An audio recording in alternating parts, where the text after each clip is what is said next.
साली ऊपर से नीचे सब लाल कर दिया। जीजा ऊपर से नीचे रंगवा डाली हमके जान, रंगवा डाली हमके जान।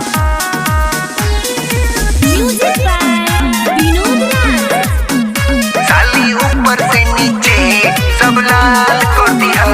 होली में तोहरा रंगब केहू से नहीं डरब, होली में तोहरा रंगब केहू से नहीं डरब। लगा के गुलाल गाल लाल कर दिया। साली ऊपर से नीचे सब लाल कर दिया। साली ऊपर से नीचे सब लाल कर दिया।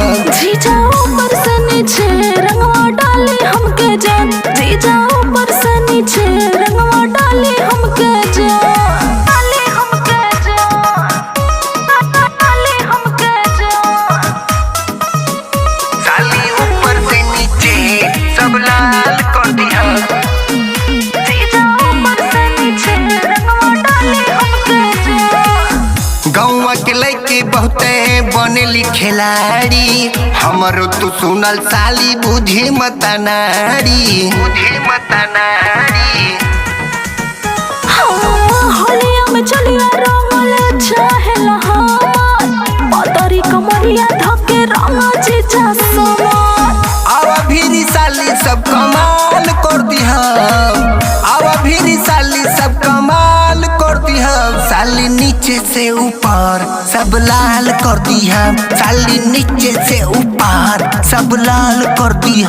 जीजा ऊपर से नीचे रंगवा डाली हमके जान, जीजा ऊपर से नीचे रंगवा डाली हमके जान, डाली हमके जान, डाली हमके जान।